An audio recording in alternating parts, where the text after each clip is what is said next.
Hi, welcome back to Real Talk. I'm Roger Pettingell, Sarasota's luxury waterfront specialist. And today I'm excited because we have one of our special guest stars, Amy Drake, who I almost called Amy Bressler Drake because I remember you from almost 30 years ago. I know, we go way back. Long time. And I kind of wanted, as way of introduction, if you would just give us a little bit of the history starting at the Longboat Key Club when I met you first. Okay. So I had a long career in hospitality and mostly on Longboat Key, eventually becoming the Vice President of Operations at Longboat Key Club. Okay. And then transitioning into real estate with a specialty in new homes. Okay. For Michael Saunders, right? For Michael Saunders and Company, I was there for about 10 and a half years. Okay. So if we want to talk to somebody about new construction, new homes, I think we found our person. Thank you. We're here at Aria on Longboat Key, and this was probably one of the first in the boom of new construction for our area, especially for Longboat Key, certainly. And Amy was in charge of the sales here, and now is doing the sales down to Echelon. So these are two luxury properties that's going to give us a really good idea of what's going on in the marketplace. So Aria, this was a home run, right? This was a home run. This was the first new construction on Longboat Key in 7 years. Yep. And a lot of pent-up demand. With a beachfront location, of course, this magnificent beachfront location and this historic home. This is a 1935 home that the developer decided to preserve. And this will be the clubhouse, right? This is the residence club. And then 16 luxury condominiums. Okay, so who are those buyers? Give us that. Like, the generic. Generic, a lot of boomers, baby boomers. Okay. Multiple homes.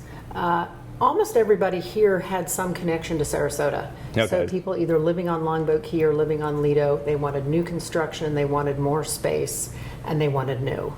Okay, new's the word, right? New is the word. And what do you get when you get new that you don't get when you're already in Lamiat, say? You get all the newest technology in terms of the storm codes. You get the newest technology in terms of HVAC and all those sorts of things. But you also have the ability to customize your interiors. So you're picking your cabinetry, you're picking your countertops and your floors. And the other thing that's kind of key on new construction is the design and the floor plans. There's a new approach to how people live, wide open spaces, not a lot of wasted hallways, things like that. So people are attracted to the new designs, and the architects have responded to that. And just that new car smell, right? Like, It is the new everybody car likes smell. that. You Yes. don't walk in, nobody's ever. And when we were selling new product, they had a trainer come in one time and he said, just describe it to them that the prior owner was probably sitting in the living room cutting their toenails. Like, gross. Like, nobody wants that, right? You want the newest and the latest, greatest. Exactly. Okay, so that's kind of what's, Longboat Key, we don't have that much open land. I mean, at some point, we definitely see new construction coming back again, but probably not for a couple of years. What are you seeing in downtown? Downtown, as you know, is on fire with new construction. I read today that there are either under construction or planned over 2,000 units, rentals, townhomes, and condominiums, and the demand is fierce for downtown.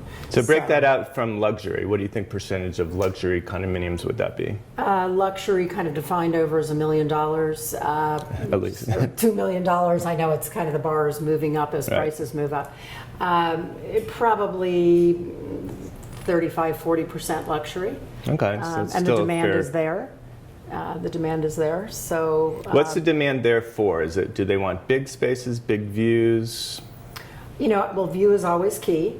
So if you can get view, I think there is demand in all sizes and price points. And walkability, that is a huge issue. These are people who have lived in bigger houses or lived out on the beach or lived somewhere else in the country, and they want the urban environment.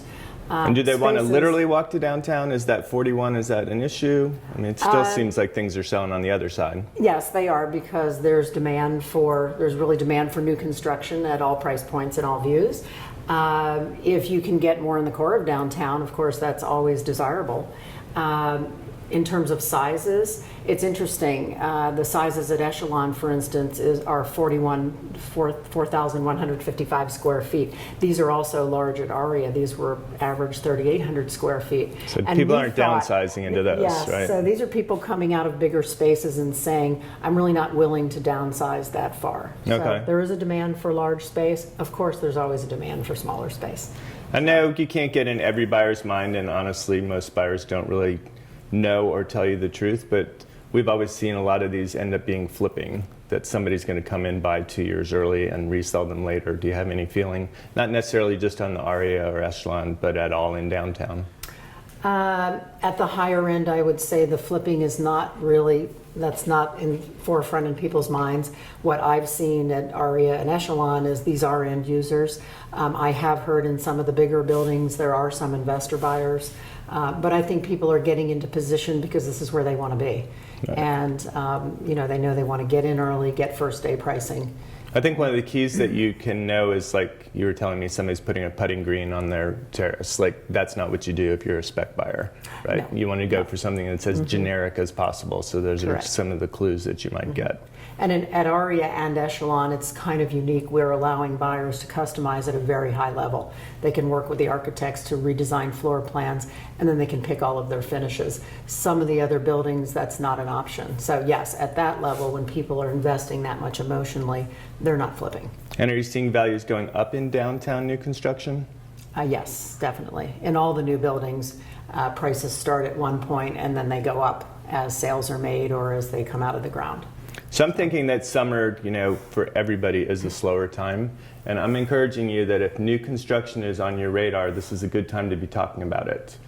I appreciate your joining us here on Real Talk. Thank you very much, Amy, for coming. And as always, you can check to our website, longboatrealestate.com, for more information about new construction.